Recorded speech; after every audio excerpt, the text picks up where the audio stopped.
Donc, je vais vous expliquer l'énoncé, ça ne sera pas long.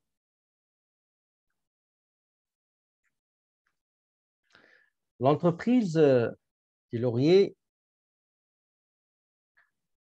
vous pouvez m'envoyer le fichier. Dans mon Zoom, les fichiers Excel ne s'envoient pas, mais vous pouvez le rechercher sur l'IA qui est déposé hier. Donc, l'entreprise des Laurier Musique est spécialisée dans la vente d'instruments musique. Le stock de marchandises au début de l'année est de 45 500,55. Voici les opérations concernant les achats et les ventes du premier mois de l'exercice terminé 31 décembre 20x6. Les escomptes de caisse se calculent avant les taxes. Achat de crédit à crédit d'instruments de musique chez Fournier, donc 11 542. Paiement des frais de transport de la marchandise. Vente au comptant d'un piano qui nous a coûté 3 200. Note de crédit concernant retour de marchandises, donc défectueuse pour une somme de 1574. Chèque émis au paiement de l'achat du 5 janvier. Vente au comptant d'instruments qui nous a coûté 4 679. Achat à crédit de marchandises le 26 janvier, vente à crédit de violon à l'ensemble philharmonique de Saint-Félicien. Donc, cet article nous a coûté 7 800. Paiement des frais de livraison relatifs à cette vente du 26. Et enfin, le stock de fin de période du magasin nous a révélé que la valeur du stock et l'article musicaux est de 53 069. On vous demande d'enregistrer dans le journal général les opérations pour le mois de janvier selon le système de l'inventaire permanent, y compris les écritures de fermeture des comptes de résultats.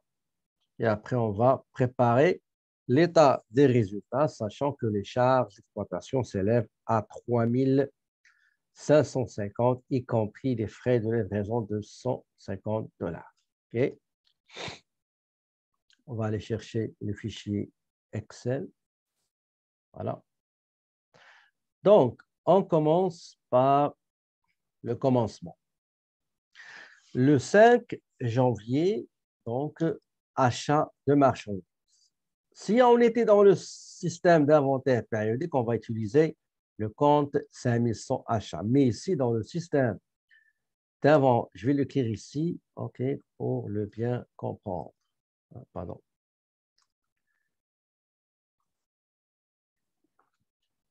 Donc, comptabilisation dans le système d'inventaire permanent. Très important, cette information-là. Voilà. Donc, le montant de l'achat, c'est 11 542,06. Donc, la TPS, c'est ce montant-là. Attendez juste.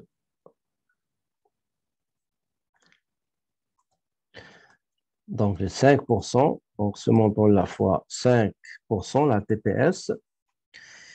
Et la TVQ.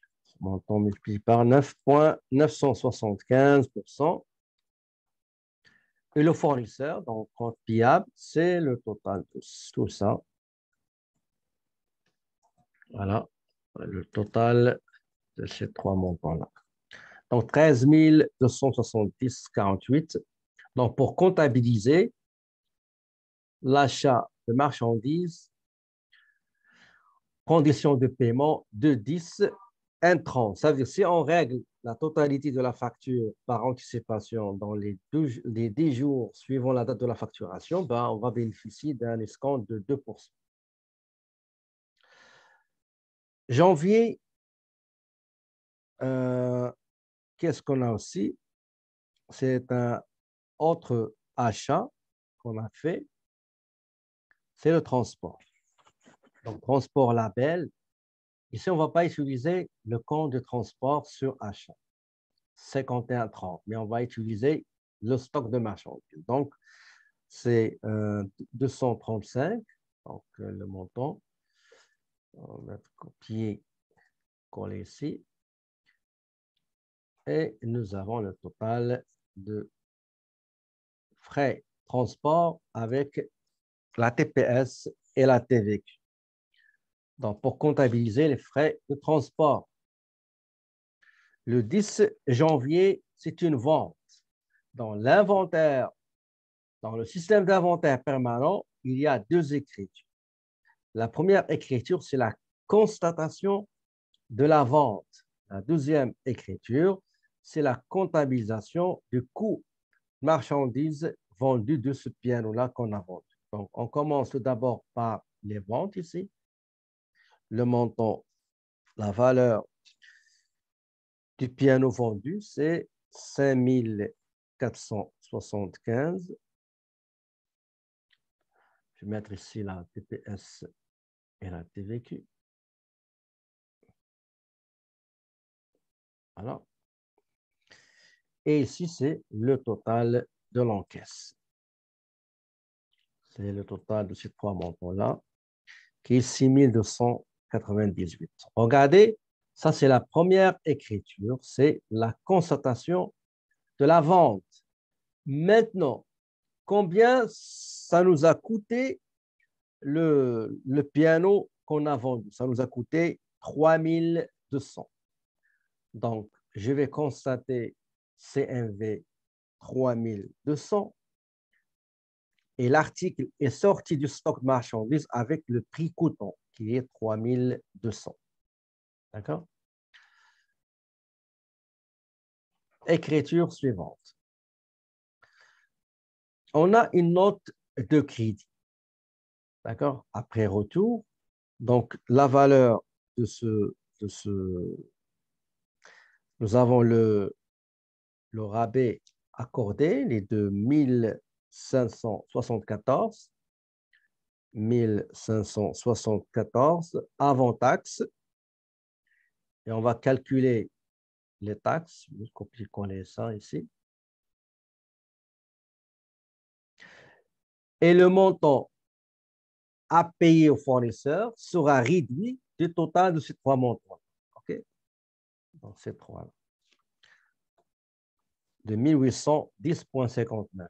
Quand j'ai acheté auprès de mon fournisseur, c'était 13 270. Maintenant, je ne vais pas payer 13 270, mais je dois payer 13 270 moins ce montant-là, 1800. Je vais juste le noter ici. Par conséquent, on va mettre par conséquent, le montant net à payer au fournisseur sera 13 270 sera 13 270,48 $, moins le montant du rabais accordé, 1810,59. 1810,59. Voilà. Maintenant, pour ce qui est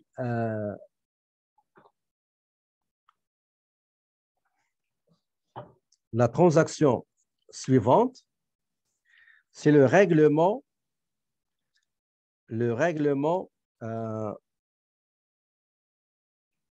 de notre fournisseur, de la facture d'achat initiale. Donc, j'ai 13 200, mais on remarque qu'au moment du règlement, on a respecté, comment dirais-je, on a respecté les 10 jours durant lesquels, si on règle par anticipation la totalité du montant, ben, on va bénéficier d'un escompte de 2%. D'après le, comment dirais-je, les termes les termes ou bien les conditions de paiement. Donc, j'ai regardé le net que je dois payer. Je vais le calculer, je n'ai pas terminé ça, égal. Donc, si je prends 13 270,48 moins le rabais accordé, ben, ça va me donner 11 459,89 $. Normalement, c'est ça le montant que je dois régler. Mais puisque j'ai payé par anticipation, je dois constater comment dirais-je, ici, l'escompte. D'accord? Donc, l'escompte, je vais le calculer. Donc, escompte égale. Comment je dois calculer l'escompte?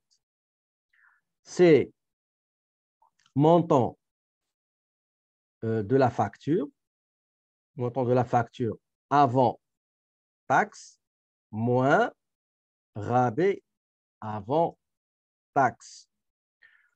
Le montant avant le montant de la facture avant les taxes, c'était 11 542,06. OK? Je vais le mettre ici. Donc, c'est 11 542,06 $, moins le montant de rabais, c'est 1574,77. Qu'est-ce que ça va donner? Donc, on va dire moins 1574,77.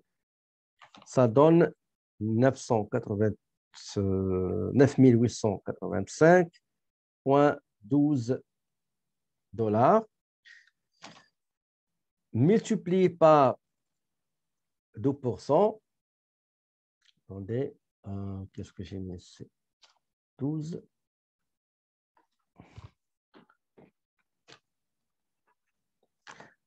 $11 542 1574,77 multiplié par 2%. Montant de la facture. Oui. J'ai oublié de mettre, voilà, multiplié par 2%. Ouais, c'est ça. Donc, combien vous avez trouvé, s'il vous plaît? Multiplié par 2%.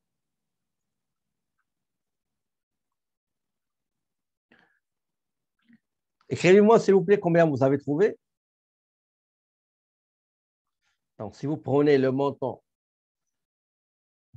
199,35. Oui, effectivement.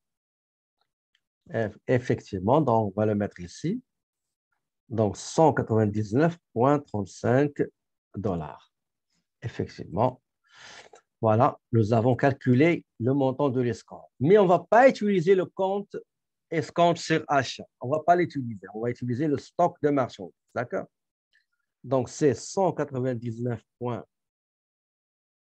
Vous m'avez dit, de faire une formule, c'est mieux. Hein? Donc, c'est 199,35. Et généralement, le montant que je dois régler, c'est 11 000. Tout à l'heure, nous avons calculé 11 459,89 taxes incluses que je dois régler après le rabais. Maintenant, il y a l'escompte. Je dois diminuer aussi ce montant-là de l'escompte. Donc, c'est 11 459,89 moins 199. Ça donne 11 264. Donc, le total, voilà, 11 459. Donc, je devrais normalement payer 11 459, mais vu que j'ai bénéficié d'un escompte de 199,35, le chèque va porter le montant de 11 260,54. La transaction du 17 janvier. La même chose, la vente. Donc, pour la vente, j'ai le montant avant taxe 6 061,29. Donc, deux écritures. Une écriture pour constater la vente et une autre pour comptabiliser le coût de marchandise de ces articles vendus. Donc, j'ai la TPS et la TVQ. Copier, coller. Voilà. Et le montant encaissé, c'est ces montants-là, et 3, 6 968,97. Maintenant, selon l'énoncé, il nous dit que ces articles qu'on a vendus le 17 janvier, bah, ça nous a coûté 4 679. Donc, 4 679, ça c'est le prix coûtant donc, des articles vendus. Très bien. 4 679. Maintenant, le 25 janvier. Le 25 janvier, c'est achat de marchandises. Donc, achat de marchandises, même condition de paiement, 2,10 et 1,30. Donc, je commence, on ne va pas utiliser le compte achat, mais le compte stock de marchandises. Le prix avant les taxes, 13 245. J'ai la TPS et la TVQ, je vais le mettre ici. Et enfin, j'ai le compte payable, le total du montant avant les taxes plus les deux taxes, 15 228. Le 26 janvier, il y a une vente. Donc, il y a deux écritures comptables. Une pour constater la vente et une pour comptabiliser le coût, ce que nous a coûté ces articles qu'on a vendus. Donc, je commence d'abord par les ventes. Donc, le 26 janvier, la valeur, c'est 9 600. Donc, la TPS et la TVQ, on va mettre copier-coller pour qu'ils se calculent automatiquement. Ça, c'est pas ici, c'est ici. Voilà. Et le compte recevable, le total que le client nous doit, c'est 11 037. Deuxième écriture pour la vente. On nous dit que ça nous a coûté 7 800. Donc, 7 800, les articles doivent sortir du stock avec le prix coûtant. Combien ça nous a coûté? 7 800. Frais de livraison. Les frais de livraison. OK. Dans l'énoncé ici, attendez, je vais juste retourner à l'énoncé. C'était pour le 28. Le 28. Paiement des frais de livraison relatifs à la vente du 26 janvier. 150 $ avant le calcul des taxes, etc. À votre avis, pourquoi on ne doit pas utiliser le compte stock? Pourquoi ici on va utiliser le compte frais de livraison? Et on ne va pas utiliser frais, le compte, le stock. Pourquoi à votre avis? Donc, on a le montant frais de livraison de 150 et nous avons la TPS et la TVQ. Et le montant payé en comptant, c'est le total du montant avec les taxes, 172,46. OK. Maintenant, toutes les transactions ont été comptabilisées. Il va falloir maintenant clôturer les comptes, sonder les comptes et passer les écritures de fermeture. Nous avons tout d'abord les ventes. On commence par les comptes créditeurs qu'on va les débiter. Donc, les ventes, on va commencer par la totalisation des ventes. Donc, j'ai ce montant-là, plus ce montant-là, plus ce montant-là de vente. Donc, c'est 21 136 avec le sommaire des résultats, le compte 55, normalement 59, 99. Attendez juste. Voilà. Ça, c'est la clôture des comptes créditeurs qui ont été crédités, je vais les débiter. Maintenant, les comptes qui ont été débités, je vais les créditer. Je commence d'abord par le CMV. Au moment des ventes, je dois constater les coûts, le coût coûtant des articles vendus. Donc, j'ai 3 ventes. Je vais aller chercher le prix coûtant. Donc, il y a celui-là, 3200, plus celui-là, 4679, plus 7800. Ça me donne 16 679. J'ai les frais de livraison que j'ai débités tantôt et je dois maintenant les créditer. 150. J'ai les charges diverses. Les charges diverses, ça dit que c'est 3400. Voilà. Et le total de la fermeture de ces comptes-là, ça va me donner 19 229. Donc, première étape, la journalisation, la comptabilisation. Deuxième étape, la clôture. OK. La troisième, c'est l'état des résultats. On va le faire ensemble. D'abord, est-ce qu'il y a quelqu'un qui veut poser? Oui, il y a une main levée. OK, je vous donne la parole tout de suite, ce sera pas. Je vais recommencer.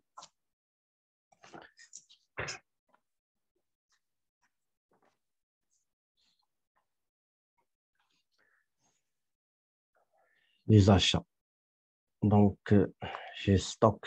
Donc, c'est achat plus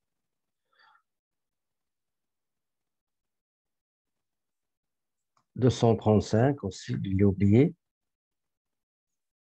Ça rentre dans les achats. OK. J'ai, attendez, c'est achat plus,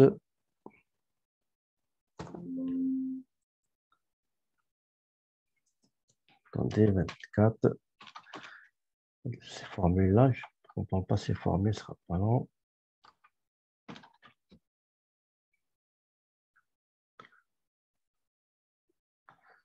Problème de formule.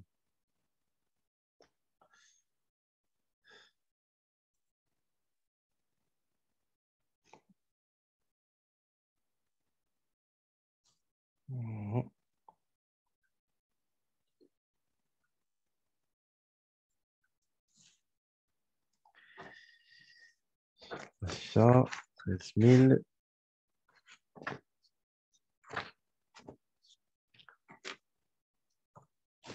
Il y a une formule qui s'est glissée. Donc, j'ai 2 achats. J'ai le stock, achat du janvier 2005, 2005.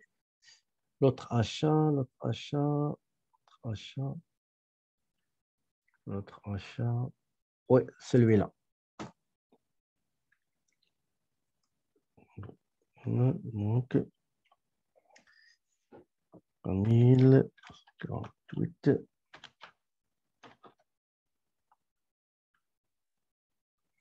Combien d'achats j'avais? J'avais 11 000, attendez.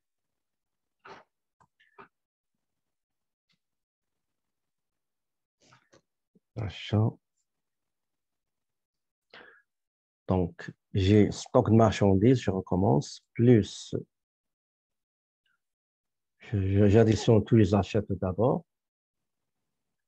Voilà. Est-ce que j'ai d'autres achats? Moins, ok. J'ai deux moins voilà. Moins les rabais,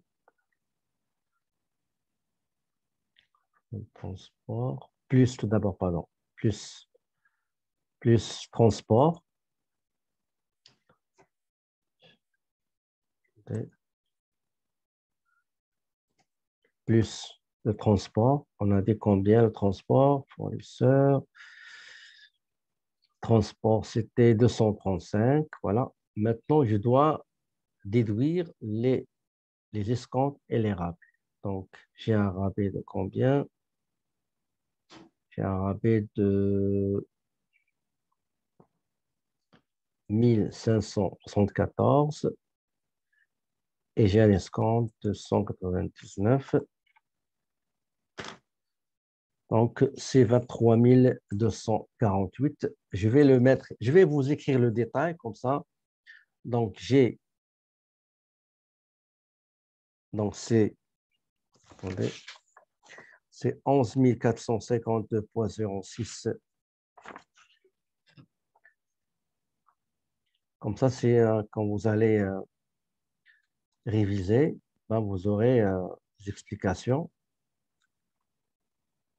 Donc, achat plus notre achat, 13 245 $, plus les frais de transport de combien, frais de transport?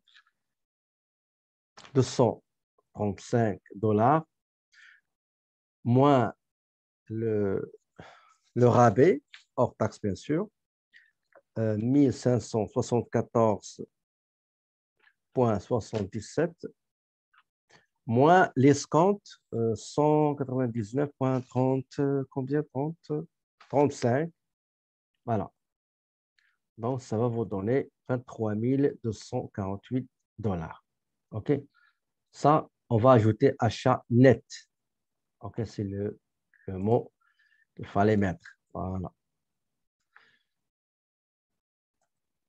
Ça, c'est les achats nets. OK? Les achats.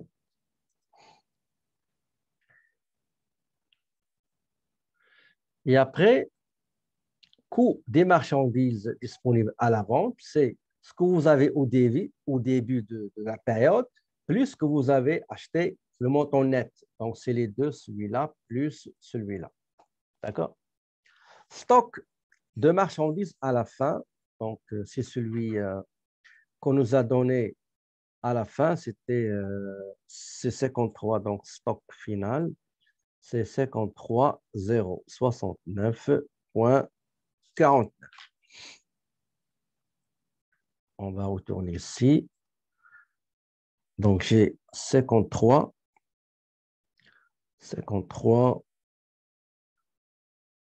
069. Coût des marchandises vendues, c'est le coût de marchandises disponible à la vente moins le stock final, égal ce montant-là, moins ce montant-là, c'est 15 680. Donc, si je retourne ici, donc coût de marchandises vendues égale ce montant que je viens de calculer, c'est celui-là. Donc, la marge bénéficiaire brute,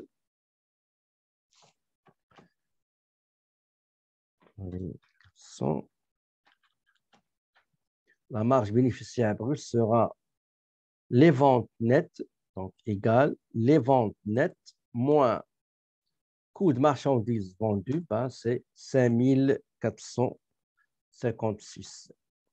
Les charges d'exploitation, ici, on va mettre charges diverses plus, je vais mettre ici, donc ces charges diverses, qui étaient combien? Étaient 3400 $ plus frais de livraison,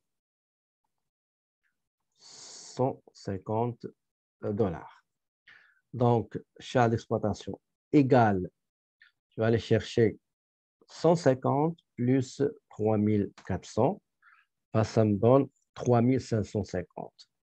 Maintenant, le bénéfice net, c'est la différence entre la marge bénéficiaire brute et les charges d'exploitation. 1906. Ça, je le mets en couleur et voilà.